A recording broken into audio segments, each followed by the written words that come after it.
예수님께서 이렇게 행하신 오병이어의 표적을 갖다가 경험한 무리들이 예수님을 갖다가 이제 찾아다녔어요.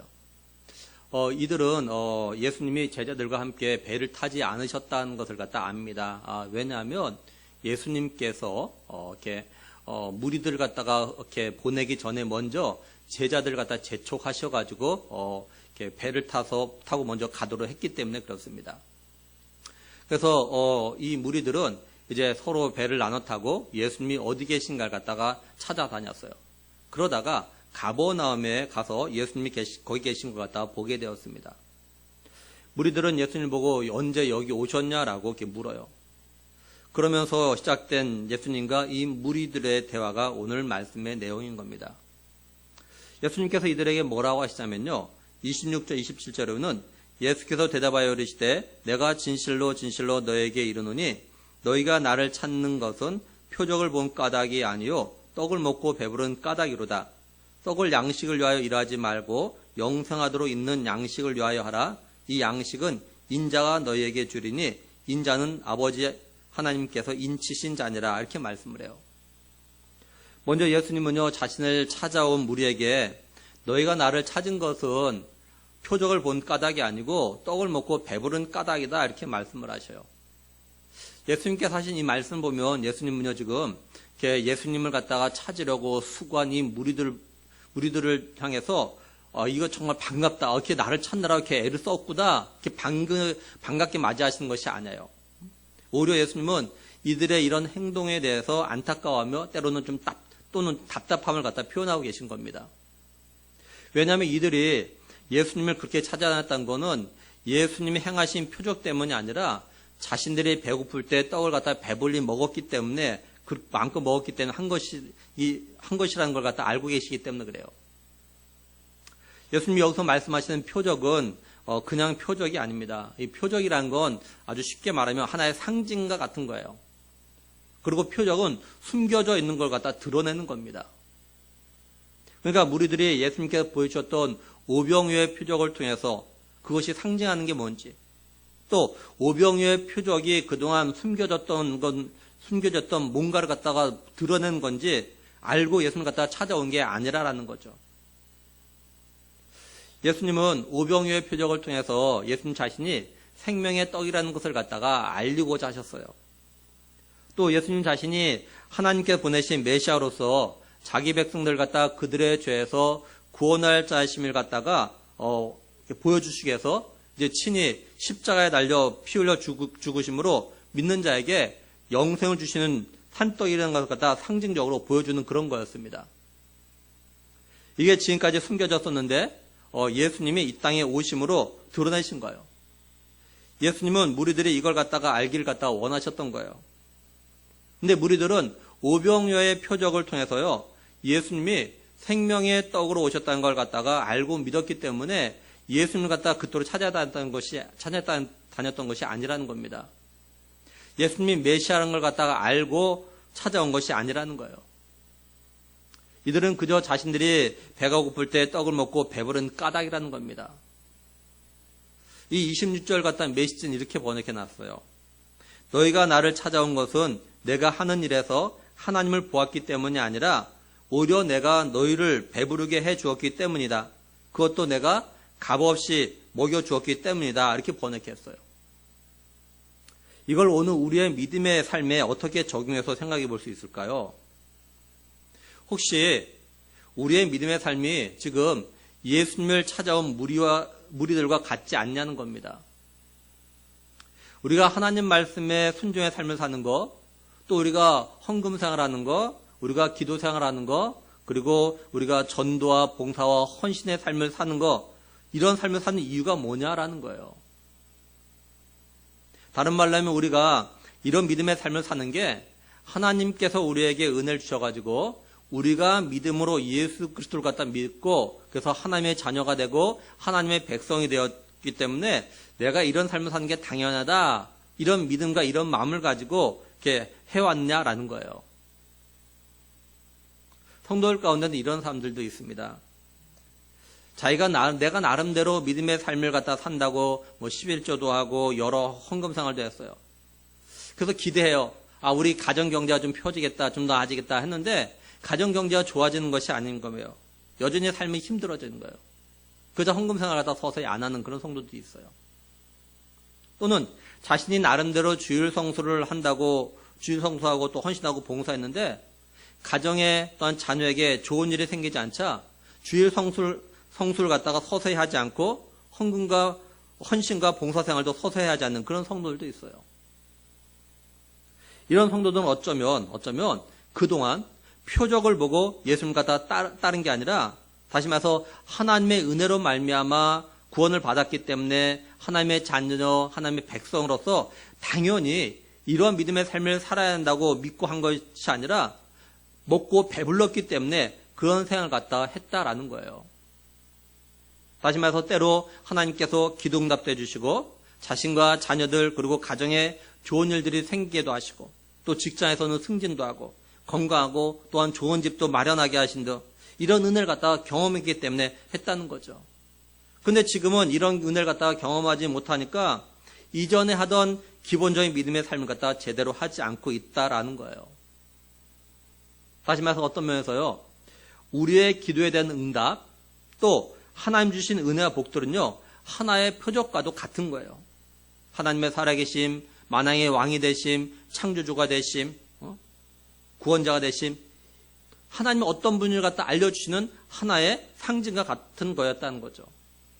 그러니까 이런 상징, 이런 표적을 통해서 하나님을 인정하고 예수님을 갖다 영접했다면 어떤 기도의 응답이 좀 없어도 어려움이 사라지지 않아도 그리고 힘들어도 전에 하던 대로 믿음의 삶이 변하지 않고 순종의 삶을 갖다가 살아가야 한다라는 거예요. 한번 우리 자신들에게 좀 물어봐요. 나는 지금까지 표적을 받기 때문에 하나님을 섬기고 예수를 믿고 믿음의 삶을 갖다가 살아왔고 또 살고 있는가? 아니면 떡을 먹고 배부름을 갖다가 경험했기 때문에 믿음의 삶을 갖다가 살아가고 있는가? 이제 다음으로 예수님이 떡을 먹고 배불러서 예수님 갖다 찾는 이들 향해서 뭐라고 하시냐면 27절 다시 오면요. 썩을 양식을 위하여 일하지 말고 영생하도록 있는 양식을 위하여 하라.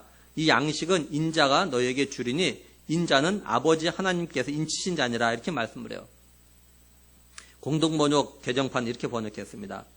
썩어 없어질 양식을 얻으려고 힘쓰지 말고 영원히 살게 하며 없어지지 않을 양식을 얻도록 힘쓰라 이렇게 번역했어요. 예수님은 이들에게 무엇을 위해서 또 무엇을 얻기 위해서 살아야 되는지에 대해서 말씀하신 거죠. 영생을 얻기 위해서 삶을 살아가라라는 겁니다. 예수님은 사마리아 수가성에 있는 야곱의 우물에서 만난 여자에게도 뭐라고 하셨냐면요. 요한복음 4장 14절 보면은 내가 주는 물을 마신 자는 영원히 목마르지 아니하리니 내가 주는 물은 그 속에서 영생하도록 솟아나는 샘물이 되리라 이렇게 말씀을 해요.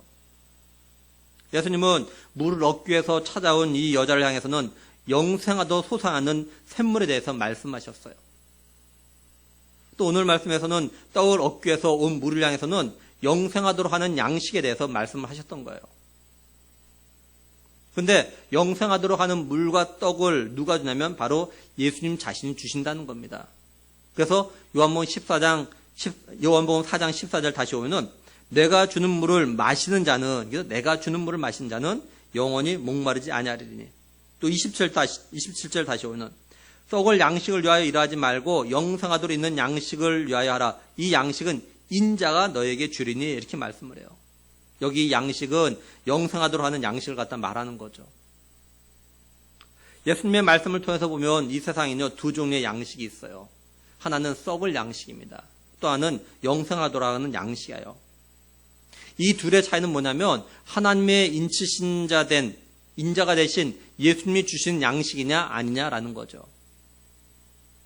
예수님이 주시는 양식은 영생하도록 하는 양식이고 영생하도록 하는 그런 물이라는 거예요. 예수님의 말씀을 들은 무리들이 이제 예수님께 뭐라고 하냐면 28절에 그들이 묻되 우리가 어떻게 하여야 하나님의 일을 하오리까? 예수님과 무리의 대화를 갖다 잘 보면요. 이 무리들은요. 예수님이 하시고자 하는 말의 의미를 갖다가 잘 이해하지 못하고 있는 것 같다 보게 돼요.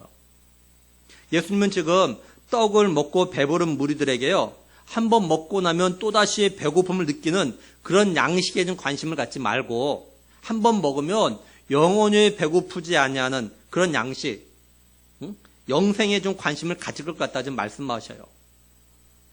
무리들이 예수님의 이 말씀의 의도 또한 의미를 갖다 깨달았다면 무리들은요, 우리가 어떻게 해야 하나님의 일을 하오리까 이렇게 묻는 게 아니라 우리가 어떻게 해야 영생하는 양식을 먹을 수 있습니까? 이렇게 물어야 되는 거예요. 예수님은 무리들에게 예수님 자신은 하나님께서 인치신 자이기 때문에, 다시 말해서 예수님은 하나님의 아들이기 때문에 얼마든지 사람들에게 영생하는 떡을 갖다 줄 수 있다라고 이렇게 말씀하신 겁니다.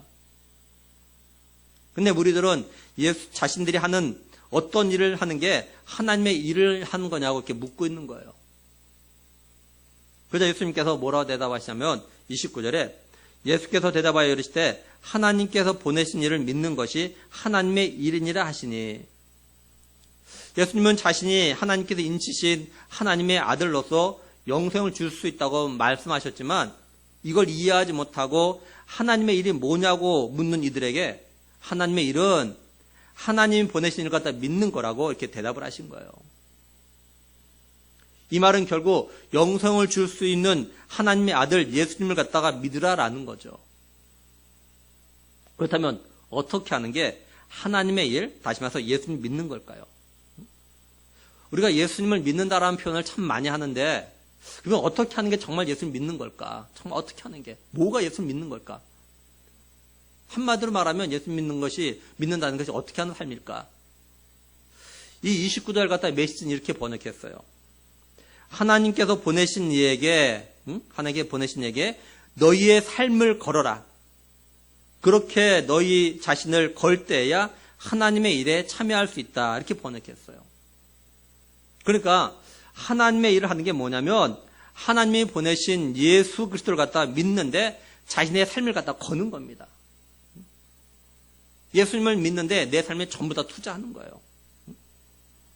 쉽게 말해서 우리의 인생을 갖다 예수님께 거는 겁니다. 우리의 인생을 갖다 예수님께 온전히 투자하는 거예요. 이게 하나님의 일이고 이게 예수님 자신을 갖다 믿는 거라 예수님이 이렇게 말씀하신 거죠. 좀 더 쉽게 표현한다면 우리가 결혼한 거는 어떤 면에서 이런 거예요. 자신의 인생을 그 배우자에게 다 거는 거예요. 내 인생을 그 배우자에게 투자하는 겁니다. 다 전치다. 그렇죠? 이게 결혼이에요. 어떤 면에서는.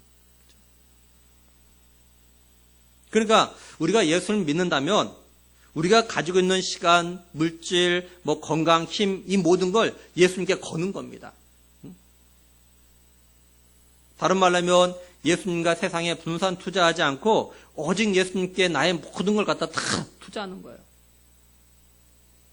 이렇게 우리의 모든 걸 예수님께 걸 때 비로소 하나님의 일을 갖다가 하는 거라라는 겁니다.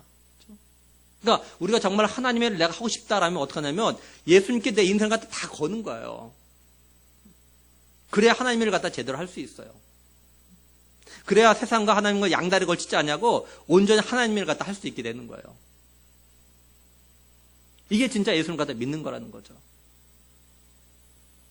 우리가 그저 말로만 또는 생각으로만 예수님이 나의 모든 것이라고 해서는 안 되고 진짜 내 인생을 갖다가 전부 주님께 걸 때, 투자할 때 비로소 하나님의 일을 하는 거고 비로소 예수님을 갖다 믿는다라고 말할 수 있는 거예요. 쉬운 예로 자신의 전 재산을 갖다가요 어떤 주식에 투자한 사람은요 자나깨나 그 주식에만 관심을 가지게 되어 있어요. 이 사람은 그 주식의 주가가 어떠하냐에 따라서 웃기도 하고 울기도 하고 그럽니다.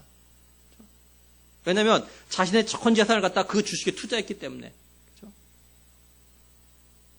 근데 자신의 재산 가운데서 아주 조금, 예를 들면 10주 정도를 갖다 산 사람은 그 주식에 관심이 있긴 있어요.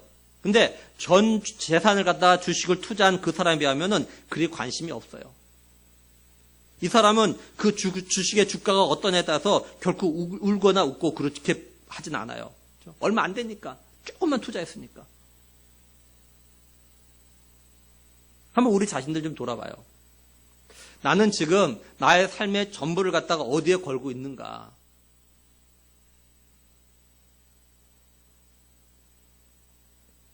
지혜로운 투자자는 분산 투자한다고 하는데 혹시 우리도 이런 세상적인 지혜로 세상과 예수님께, 주님께 분산 투자하고 있는 건 아닌가. 그러면서도 자신은 예수님에게 자신의 인생을 전부 걸었다고 말하거나, 예수님은 나의 전부라고 말하거나, 나는 정말 예수님을 가장 사랑한다고 말하면서 생각하면서 살아가고 있는 거 아닌가라는 거예요. 아주 일부분만 그렇게 하면서 일부분만 예수님께 투자해놓고 전부 한 것처럼, 그렇죠? 정말 예수님 믿는 것처럼 말한다는 거죠. 사실 전부 믿는 게 아니라 사실 일부분 조금만 믿는 거거든요. 조금만 투자했다는 거는. 그렇죠? 우리가 기억할 거는 예수님께서 이 말씀을 갖다가요, 예수님의 제자들에게 한 것이 아니라 지금 무리들에게 하신 말씀이라는 거예요. 이게 무슨 말씀이냐? 예수님에게 자신의 삶의 전부를 갖다가 거는 삶은 목사나 선교사나 뭐 이런 어떤 신학을 공부한 사람이나 또는 어떤 특별한 몇몇 사람만 그런 삶을 살아야 하는 것이 아니라라는 거예요. 자신이 진정으로 예수님을 자신의 구원자로 믿고 예수님이 자신에게 영생을 주시는 생명의 떡이라는 것을 갖다 믿는 사람들, 그리고 영생을 주시는 이 생명의 떡을 먹은 사람은 모두 이런 삶을 갖다가 살아야 한다라는 거예요. 이건 우리의 육적인 삶에 따라서 결정되어야 되는 것이 아닙니다. 우리의 육적인 삶이 평안하고 내가 원한다고 되어질 때, 또는 하나님께서 내가 기도할 때 응답해 주실 때만 나의 모든 걸 갖다가 예수님께 걸어야 되는 것이 아니에요. 오늘날처럼 코로나19로 인해서 불안한 때에도, 또는 경제적으로 어렵고 힘들 때에도, 또는 육체적인 질병으로 고통 가운데 있을 때도, 아무리 기도해도 응답이 없을 때도, 진실로 예수님이 자신에게 영생을 주시는 생명의 떡이심을 갖다가 믿는 성도는 예수님께 자신의 전부를 갖다가 걸어야 하는 겁니다. 그러므로 바라기는 우리 교회 모든 믿음의 식구들은 진실로 자신의 모든 걸 우리에게 영생을 주시는 생명의 떡이 되신 예수님께 걸 수 있는 그런 믿음의 사람들이 될 수 있기를 간절히 축원합니다. 예수님이 이제 하나님의 일은 다른 게 아니라 하나님이 보내신 일을 갖다 믿는 것, 다시 말해서 예수님 자신을 갖다 믿는 거라고 말했어요. 그자 이 무리들이 예수님께 뭐라고 말하냐면 30절에 그들이 묻되 그러면 우리가 보고 당신을 믿도록 행하시는 표적이 무엇이니까? 하신 일이 무엇이니까? 이렇게 말씀을 해요. 이걸 메시지는 이렇게 번역했어요. 선생님이 누구시며 어떤 일을 하시던지 알 수 있도록 단서가 될 만한 것을 보여주시면 어떻겠습니까? 그러면 우리가 알아보고 나서 우리의 삶을 걸겠습니다. 선생님이 무슨 일을 하실 수 있는지 보여주십시오. 이렇게 번역했어요. 한마디로 무리들은요, 자신들이 예수님 당신이 누군지, 다시 말해서 예수님 당신이 진정으로 하나님이 보내신 분인지 믿을 수 있도록 표적을 보여달라는 거예요. 그러면 자신들이 그 표적을 보고 나서 자신들의 예수님을 갖다가 믿을 건지 말 건지, 자신들의 생애를 갖다가 예수님께 걸 건지 말 건지를 갖다가 그때서야 결정하겠다는 거예요. 이 말은 우리가 가끔 듣는 하나님을 보여주면 믿겠다라는 말과 사실 똑같은 거죠. 그런데 이런 모습이 무리들에게만 있는 것이 아니라라는 거예요. 다시 말해서 이런 식의 말은 세상 사람들, 예수님을 안 믿는 사람들만 하는 것이 아니라라는 겁니다. 예수님을 믿는다고 하는 사람들 가운데도 이런 말을 하는 사람들이 있어요. 이런 생각을 갖다 가진 사람들이 있어요. 쉬운 예로, 한 예로 우리가 잘 아는 대로 예수님의 제자인 도마가 어떻게 했습니까? 부활하신 예수님에 대한 이야기를 들었을 때 자기가 그 예수님을 만나서 보고 손가락으로 그 못자국 난 손을 만져보고 그걸 갖다 보고 확인한 다음에 그때서 내가 부활하신 예수님을 갖다 믿겠다 이렇게 이야기하죠. 오늘날 예수님을 갖다 믿는다고 하는 사람들, 성도들 가운데도요, 예수님이 살아계심과 그 능력을 보여주면, 다른 말로 하면 내가 기도할 때 그대로 응답되어지면, 또 내가 원하는 것이 그대로 이루어지면 자신의 삶을 갖다가 걸겠다라고 생각하는 사람들이 있어요. 물론 직접적으로 이렇게 말은 하지 않겠죠. 근데 신앙생활을 하는 걸 보면 이런 마음과 이런 생각을 가지고 그렇게 하고 있다는 것이 알 수 있다는 거예요. 그래서 자신이 가지고 있는 시간, 물질, 건강, 힘, 자신의 삶의 전부를 갖다가 하나님께 드리지 못하고 세상과 하나님 사이에 양다리를 걸치고 살아가고 있는 거예요. 자신의 삶을 갖다가 세상과 하나님을 향해 분산 투자하는 거죠. 예수님 말씀 빌리면 보물을 갖다가 땅에도 쌓고 하늘에도 쌓는 거예요. 그런데 하늘에 쌓는 것보다 땅에 더 많은 것 갖다가 쌓는 거죠. 믿을 수가 없으니까. 그렇죠? 하나님 나라가 보이지 않냐고 보이지 않으니까 믿을 수 없으니까 보이는 이 땅에다가 더 많은 거 쌓는 거예요. 그래서 혹시나 하는 마음으로 혹시나 천국이 있으면 어떡하나 이런 마음으로 혹시나 해서 하늘에다 조금만 쌓는 거예요. 조금만. 한번 우리 자신들 갖다 돌아봐요. 혹시 요즘 하나님께서 내게 뭔가를 갖다 보여주셔야 하나님이 계심을 믿고 또한 예수님을 갖다 믿으려고 하고 있지 않은지, 또는 아직도 확신이 없어서 하나님과 세상에 양다리를 걸치고 자신의 삶을 갖다 이렇게 분산 투자하고 있진 않은지. 무리들이 예수님에게 이렇게 말하면서 무슨 말 하냐면, 자신들의 조상은 모세가 광야에서 이제 하늘에서 만나를 내리게 해가지고 그거 갖다가 먹게 했다라고 이야기합니다. 다시 말해서 모세가 하늘에서 만나를 내리는 그런 이적을 갖다 행했기 때문에 자신들의 조상들이 모세를 갖다 따랐다라고 이야기해요. 그래서 예수님께서 그러니까 예수님 당신도 그런 표적을 갖다 좀 보여달라 이 말합니다. 우리 조상들이 모세가 하늘에서 만나를 내리게 해서 그걸 먹고 나서 모세를 갖다 막 따랐던 것처럼 당신도 우리에게 보여줘라. 그럼 우리가 믿고 따르겠다. 이렇게 이야기하는 거예요. 이 말 들은 예수님께서 모세 시대의 만나에 대한 표적이 뭘 의미하는지에 대해서 설명을 하십니다. 32절 중반절에 모세가 너희에게 하늘로부터 떡을 준 것이 아니라 내 아버지께서 너희에게 하늘로부터 참떡을 주시나니 이렇게 말씀을 하죠. 그러니까 광야에서 너희 조상들이 먹었던 떡은 모세가 준 게 아니야. 나의 아버지 되신 하나님께서 주신 거라 이렇게 말씀하죠. 그리고 하나님은 그걸 통해서 하늘로부터 참된 떡을 주실 걸 예표로 보여주신 거라면서 만나가 의미하는 게 뭔지에 대해서 말씀을 하셔요. 그러면서 하시는 말씀이 뭐냐? 33절에 하나님의 떡은 하늘에서 내려 세상에 생명을 주는 것이니라 이렇게 말씀을 해요. 이 말은 하나님이 하늘로부터 내려주신 떡은 단순히 배를 부르게 하는 게 아니라는 거죠. 생명을 주는 거라는 겁니다. 다시 말해서 영생을 주는 거라고 하셔요. 모세 때 이스라엘 백성들이 먹었던 만나하고는 차원이 다르다라는 거죠. 그러자 무리들이 뭐라고 말하냐? 34절에 주여 이 떡을 항상 우리에게 주소서. 참 이걸 보면서 느낀 건 뭐냐면 너무도 똑같구나. 다시 말해서 이방인이나 유대인이나 똑같다라는 거예요. 우리 삶 다 똑같다는 거예요. 예수님께서 사마리아 수가성에 있는 야곱의 우물에서 만난 사마리아 여인도요, 그죠? 예수님께서 내가 주는 물을 마시는 자는 영원히 목마르지 않게 된다. 내가 주는 물은 그 속에서 영생하도록 솟아나는 샘물이 될 거다. 이렇게 말씀하시자 뭐라고 이야기했냐면요.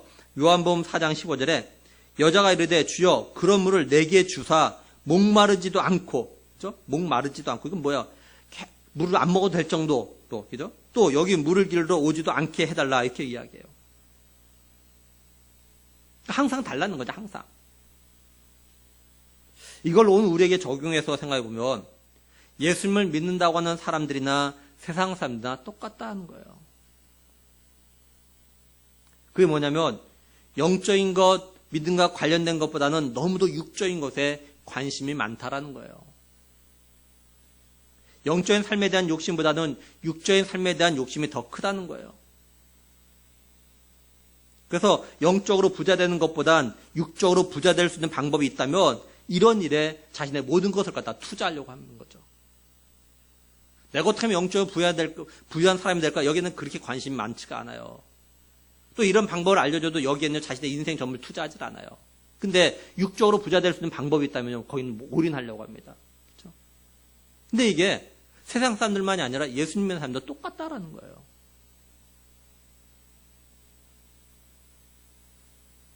그렇다고 이 말이 예수님 믿는 사람들에게는 육적인 거, 물질적인 거 필요 없거나 또는 부자가 되고 싶은 마음을 가지면 안 된다 이 말하는 것이 아니에요. 세상 사람들은 영적인 것보다 육적인 것, 물질적인 것에 욕심이 더 많고 크다 할지라도 정말로 예수를 믿는 사람들은 육적인 것, 물질적인 것보다는 영적인 것, 믿음에 대한 욕심이 더 크고 더 많아야 한다는 거예요. 그리고 예수를 믿는 사람은 육적인 삶보다는 영적인 삶에 더 많은 관심을 갖다 가져야 한다는 겁니다. 무리의 이 말을 들은 예수님께서 뭐라고 하시냐면 35절에 예수께서 이르시되 나는 생명의 떡이니 내게 오는 자는 결코 줄이지 아니할 터이요 나를 믿는 자는 영원히 목마르지 아니하리라 이렇게 말씀을 해요. 예수님은 자신이 하늘에서부터 내려주시는 생명의 떡이라고 하십니다. 예수님 자신에게 온 자는 결코 줄이지 않을 거라고 하셔요. 뿐만 아니라 예수님 자신을 믿으면 영원히 목마르지 않게 될 거라고 하십니다. 그러니까 예수님은 자신이 생명의 떡이며 또한 영생하도록 솟아나는 샘물이라는 거예요. 한마디로 말하면 예수님은 자신에게 오면 자신을 믿게 되면 영생하게 된다는 겁니다. 왜냐하면 예수님에게 온다는 건 예수님 갖다 믿기 때문에 오는 거고 그래서 결국은 영생을 얻게 된다는 거죠. 예수님은 자신이 이런 존재인데 이 무리들은 어떤 반응을 보인다고 하냐? 36절에 그러나 내가 너에게 이르기를 너희는 나를 보고도 믿지 아니하노다 하였느니라 이렇게 말씀을 해요. 한마디로 너희는 나를 보고도 믿지 않는다는 거죠. 그러니까 무슨 말이냐면 예수님이 무리들에게 영생을 줄 수 있다는 걸 보여주지 않아서 너희가 나를 갖다 믿지 못하는 게 아니라라는 거예요. 예수님은 이미 이 무리들에게요. 예수님 자신은 하나님 보내신 메시아라는 걸 갖다가 이미 오병이의 표적을 통해서 보여줬어요. 근데 이 무리들은 그걸 보고도 예수님을 갖다 믿지 않는 거예요. 우리는 예수님이 하신 이 말씀을 우리 자신들에게 적용해서 좀 들어야 돼요. 왜냐하면 오늘날 자신이 교회 다닌다고 하고 또 예수님을 갖다 믿는다고 하는 사람들에게도요. 이 무리들과 같은 모습들이 나타나고 있기 때문에 그래요. 자기 눈으로 봐야 믿고 자기 귀로 들어야 믿겠다고 하는 사람들이 있습니다. 물론 이 가운데는 정말로 자기 눈으로 보고 자기 귀로 들음으로 믿는 사람들이 있어요. 그러나 눈으로 보고 귀로 들어도 믿지 않은 사람들이 더 많습니다. 쉬운 예로 하나님의 살아계심 또한 예수님이 구원자 되심을 믿게 된 사람들의 간증을 보고 그걸 갖다가 그거 들어도 그죠? 믿지 않는 사람들이 있다는 거예요. 그리고 자신이 기도해서 기도응답 받은 경험도 있으면서도 또는 자신의 가족 중에서 기도해서 응답받았다는 걸 갖다 말해줘도 하나님의 살아계심을 갖다 믿지 않는다라는 거죠. 또 자신이 그렇게 죄를 지으면서도 예수님이 자신의 죄를 위해서 죽으셨다는 것 갖다 믿지 않아요. 그러니 예수님이 생명의 떡 구원자 되신 것도 당연히 믿지 못하고 여전히 의심하는 거죠. 그래서 우리가 다시 한번 인정할 수밖에 없는 게 있어요. 그게 뭐냐? 우리들이 예수님이 나의 죄를 위해서 십자가에서 죽으시고 부활하심으로 나의 모든 죄를 갖다가 없애신 걸 갖다 믿으면 영생을 얻는다는 거, 이걸 믿는 건 우리의 지혜나 우리의 힘이나 노력으로 되는 것이 아니라 오로지 하나님의 은혜라라는 거예요. 그래서 예수님이 하시는 말씀이 뭐냐면 37절에 아버지께서 내게 주시는 자는 다 내게로 올 것이요 내게 오는 자는 내가 결코 내쫓지 아니하리라 이렇게 말씀을 해요. 여기 아버지께서 내게 주신 자는요 하나님께서 예수님이 메시아라는 걸 믿을 수 있는 은혜를 갖다가 주신 사람을 말해요. 이런 은혜를 받은 사람은요 다 예수님께 온다는 거예요. 예수님께 온다는 건 뭐입니까? 결국 예수님 믿는다라는 거죠. 그래서 여기 온다라는 헬라어 단어가요 능동태로 되어져 있어요. 하나님께서 예수님을 갖다 메시아로 믿을 수 있는 은혜를 갖다 주신 사람은 자기 스스로가 예수님을 갖다 믿고 자기 스스로 예수님께 온다는 거예요. 그렇다고 이 말이 하나님께서 예수님을 갖다 믿을 수 있도록 은혜를 주셨기 때문에 누가 그 사람에게 복음을 전하지 않아도 전도하지 않아도 스스로 깨닫고 예수님을 갖다 믿게 된다 이 말이 아닙니다. 누군가가 복음을 전하고 전도했을 때 억지로 또는 누구 때문에 예수님을 믿는다라고 하는 것이 말하는 게 아니라 예수님을 갖다 자신이 인격적으로 만남으로 인해서 자기 스스로가 내가 예수님 믿겠습니다. 이렇게 고백하는 거, 이걸 갖다 말하는 거예요. 내가 누구 때문에 믿는 것이 아니라. 그렇죠?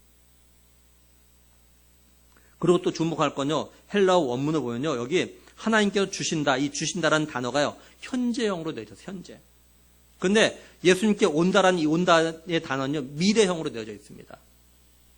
이게 무슨 말이냐면, 하나님께서 예수님을 갖다 믿을 수 있는 은혜를 갖다가 지금 주셨다고 해서 모두 다가 곧바로 예수님을 갖다가 구원자로 믿고 영접하지는 않을 수 있다라는 거예요. 어떤 사람은 그런 은혜를 받고 곧바로 예수님을 갖다 나의 주님으로 영접하는 사람이 있는가 하면 분명히 그런 은혜를 주셨음에도 불구하고 지금은 그렇게 영접하지 않는 사람이 있다는 거예요. 근데 이런 사람, 곧바로 영접하지 않은 사람은 나중에 반드시 예수님을 갖다 인격적으로 만나고 자신의 구원자로 영접하겠다고 스스로 고백할 때가 있다라는 겁니다. 그래서 예수님은 언제든지 자신을 믿고 오는 사람들을 결코 내쫓지 않는다라고 말씀하셔요. 다시 말해서 하나님께서 예수님을 믿을 수 있는 은혜를 갖다 이미 줬는데 왜 이제 왔냐고 내쫓지 않으신다는 거예요. 예수님은 언제든지 예수를 믿겠다고 오면 환영한다는 거죠. 그러나 기억할 거는 하나님께서 예수님을 갖다가 구원자로 믿고 영접할 수 있는 은혜를 주셨을 때 예수님 믿겠노라고 하고 예수님께 오는 자는요, 그때부터 생명의 떡을 먹고 영생수를 마시며 살아갈 수 있어요. 근데 나중에 오는 자는요, 그동안에 세상에서 늘 영적인 굶주림과 영적인 목마름의 삶을 갖다가 살게 되는 거죠. 다시 말해서 예수님이 주시는 생명의 떡과 영생수를 갖다가 먹고 마시는 은혜를 갖다가 그만큼 늦게 누리게 되는 거예요. 그러니까 하루라도 빨리 예수님을 인격적으로 만남으로 내서 예수님을 자신의 구원자로 믿고 영접하는 건요, 또 다른 은혜와 복이라는 거예요. 이제 예수님은 자신이 이 땅에 오신 목적 이유에 대해서 말씀을 하셔요. 38절에서 40절 보면은 내가 하늘에서 내려온 것은 내 뜻을 행하려 함이 아니요 나를 보내신 이의 뜻을 행하려 함이라. 나를 보내신 이의 뜻은 내게 주신 자 중에 내가 하나도 잃어버리지 아니하고 마지막 날에 다시 살리는 이것이니라. 내 아버지의 뜻은 아들을 보고 믿는 자마다 영생을 얻는 이것이니 마지막 날에 내가 이를 다시 살리려 하시니라. 여기서 강조되고 있는 단어가 있죠. 뜻이죠. 이 뜻이 4번 나옵니다. 근데 4번 중에서 3번은 하나님과 관계되어 있고 1번은 예수님 자신의 뜻과 관계되어 있어요. 그리고 하나님의 뜻은요, 긍정적으로 나타냈고 자신의 뜻은 부정적으로 나타내셨어요. 이게 뭘 말씀하냐면 예수님이 이 땅에 오신 건 하나님의 뜻을 갖다 이루기 위해서지 결코 자신의 뜻을 이루기 위해서 온 것이 아니라라는 거예요. 그래서 38절에는 내가 하늘에서 내려온 것은 내 뜻을 행하려 함이 아니요 나를 보내신 이의 뜻을 행하려 함이니라 이렇게 말씀을 해요. 메시지는요, 내가 하늘에서 내려온 것은 일시적인 내 기분대로 하려는 것이 아니라 나를 보내신 분의 뜻을 이루려는 것이다 이렇게 번역했습니다. 하나님이신 예수님께서 하늘의 영광과 권세를 갖다 다 내려놓고 인간의 몸을 입고 이 땅에 오신 게 어떤 일시적인 기분이나 감정에 의한 것이 아니라라는 거죠. 예수님께서 즉흥적으로 결정하는 것이 아니라는 겁니다. 뿐만 아니라 하나님께서도 즉흥적으로 예수님을 갖다 보내셔서 택하신 자들 갖다 죄와 죽음에서 구원해야겠다라고 결정하신 것이 아니라는 거예요.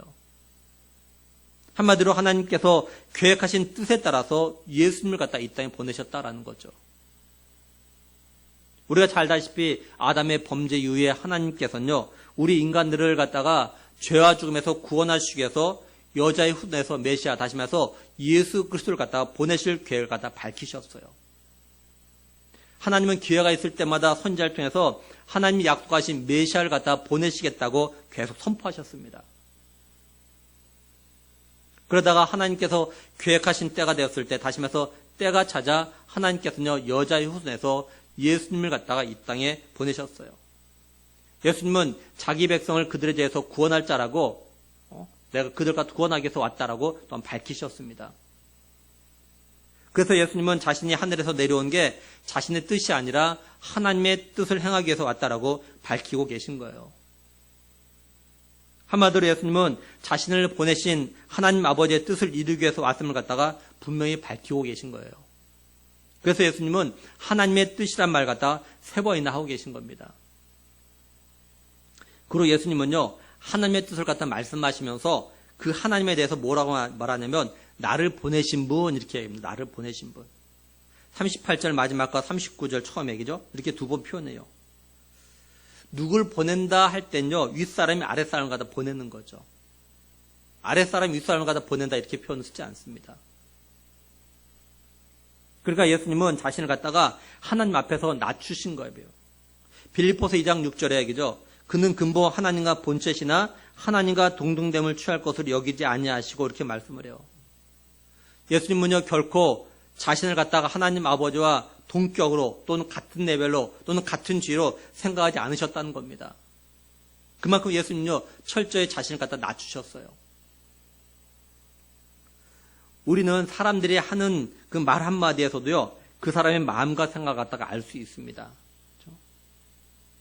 또 여러 말을 갖다 듣지 않아도 말하는 가운데 말 한마디를 통해서도 그 사람이 어떤 생각을 가지고 있고 어떤 마음을 가지고 있는지도 알 수 있어요. 또 그 사람의 기질과 성격도 알 수가 있습니다. 그렇죠?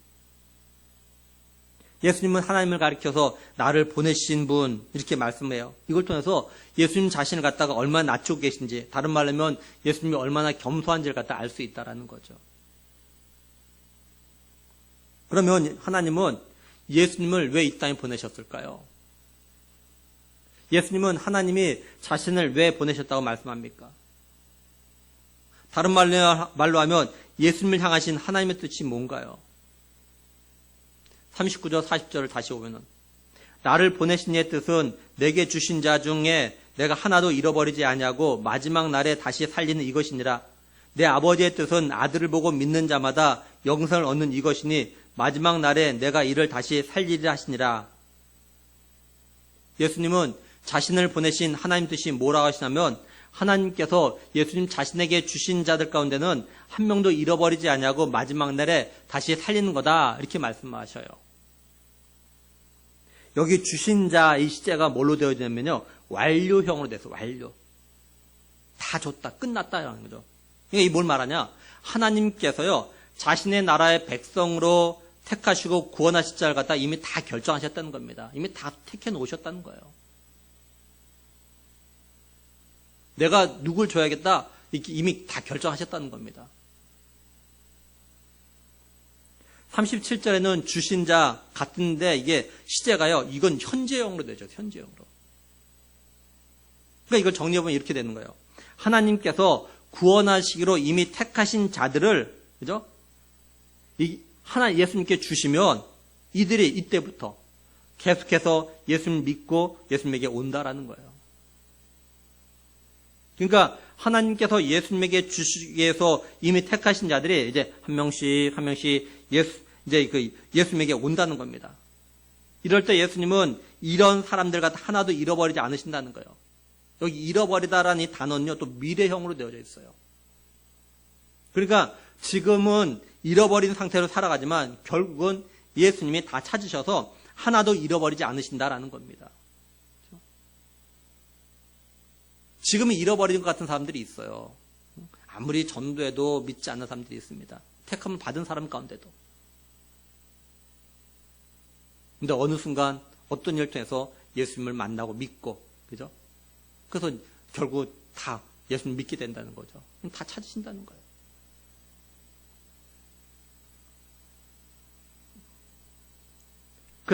그래가지고 마지막 날에 모두 다 살리신다는 거죠. 이걸 위해서 하나님께서 예수님을 갖다 보내셨다는 거예요. 예수님은 다시 하나님의 뜻에 대해서 40절에서 이렇게 설명하셔요. 뭐라고 하냐? 내 아버지의 뜻은 아들을 보고 믿는 자마다 영생을 얻게 하는 건데 그래서 마지막 날에 예수님께서 이들 갖다 다시 살리시는 거라 이렇게 설명하셔요.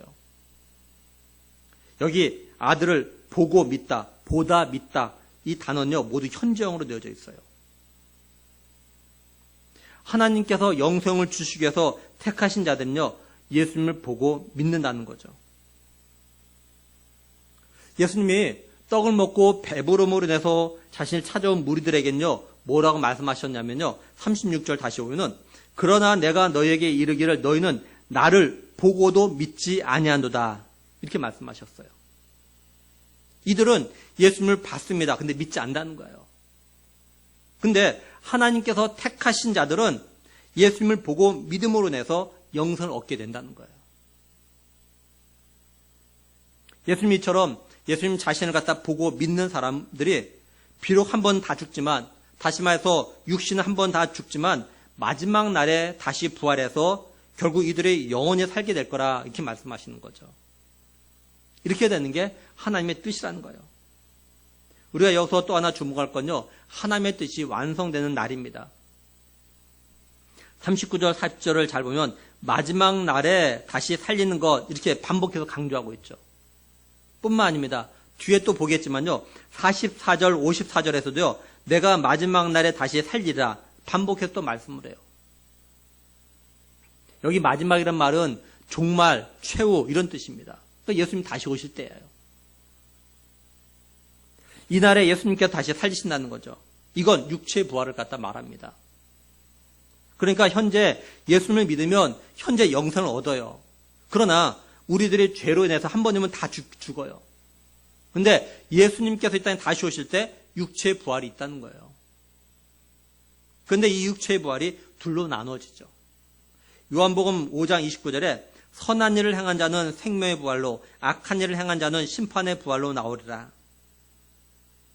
그러니까 하나님께서 예수님에게 주신 자, 예수를 믿는 자들은 예수님이 다시 이 땅에 오실 때 생명의 부활로 살아난다는 거예요.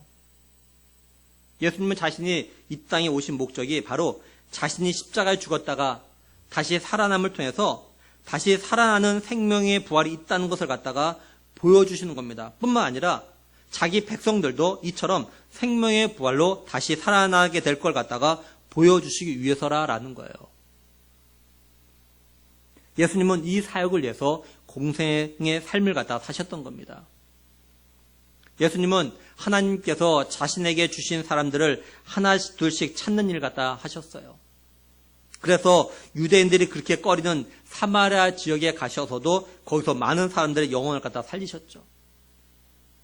이 살리는 사역을 갖다가 사도들이 이어받았습니다. 바울도 이어받았습니다. 그리고 우리의 믿음의 선진들도 이어받았어요. 그리고 오늘 우리가 이걸 갖다 이어받은 거죠. 우리는 이 사역을 갖다 잘 감당하다가 우리의 자녀들, 우리 다음 세대들에게 또한 이어줘야 합니다. 지금까지 영혼을 살리는 사역, 또한 주님의 잃어버린 사람을 갖다 찾는 사역이 끊어지지 아니하고 우리에게 전달되었어요. 오늘 우리들도 이게 끊어지지 않게 해야 합니다. 예수님이 다시 이 땅에 오시는 날까지 이 사역은요, 계속 이어져야 되는 거예요. 어떤 일이 있어도. 이 사역이 끊어지지 않고 이어지도록 하기 위해서는요, 희생과 헌신이 있어야 합니다. 다른 말로 하면 우리가 죽어야 하는 거예요. 우리에게 전해준 복음 뒤에는요, 누군가의 죽음이 있었습니다.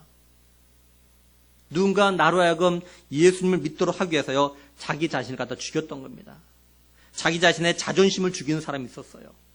자기의 시간과 물질을 갖다 죽인 사람도 있었습니다. 우리가 이 사역을 갖다 제대로 이어받으려면 우리 자신들도 죽어야 돼요. 우리의 시간도, 우리의 물질도, 우리의 힘도, 때로 우리의 건강도 죽여야 돼요. 하늘의 미랄처럼 죽어야 열매가 생기고 죽지 않으면 열매가 생기지 않죠. 마찬가지예요. 우리가 죽으면 열매가 생기고 또한 생명을 살린 일이 계속됩니다. 하지만 우리가 죽지 않으면 생명을 살린 일은요, 끊어지는 거예요. 더 이상 열매는 없어요. 폭우와 홍수, 그리고 태풍이 불어도 때로는 가뭄에도요, 가을에 보면 추수의 곡식과 열매들이 있습니다. 오늘날 코로나19로 인해서 우리가 전도자의 삶을 사는 게 마치 폭우와 홍수 또는 태풍과 가뭄을 만난 것과 같아요. 그러나 이런 때도 새 생명은요, 태어나야 하는 겁니다. 솔직히 코로나19가 진정되지 않아 계속되면서 영상 예배를 드리는 상황이 계속해서 되지 않을까, 이런 것이. 계속해서 한동안 계속 영상 예배를 드리게 되지 않을까, 이런 사실 염려가 저에게는 있습니다.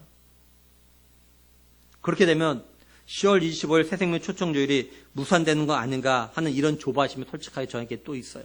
그래서 하나님께 기도해요. 하나님, 우리 10월 25일에 새생명 초청주일로 예배드려야 한다고 기도합니다. 그러니까 그 전에 하나님께서 코로나가 진정시켜 달라는 거죠. 예배당에 모여서 같이 예배드릴 수 있게 해달라고 좀 그런 마음 가지고 기도하고 있어요. 예수님은 하나님의 뜻인 택하신 자들을 갖다가 하나도 잃어버리지 않기 위해서 하나님 나라로 승천하시면서 제자들에게 말씀하셨죠. 모든 민족을 제자 삼아서 아버지와 아들과 성령의 이름으로 세례를 주고 내가 너에게 말한 모든 것을 너에게 분부한 모든 것을 갖다가 가르쳐 지키게 하라고.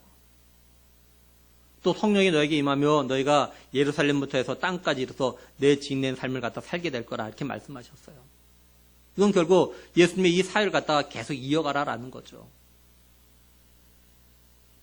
그러므로 바라기는 예수님께서 오늘 나에게 영생을 주시고 마지막 날에 다시 생명의 부활로 살리시기 위해서 십자가에서 죽으시고 부활하신 걸 믿고 또한 마지막 날에 우리를 갖다 살리시기 위해서 오실 걸 갖다 끝까지 믿고 믿음으로 살아가는 우리가 되길 정말 원합니다.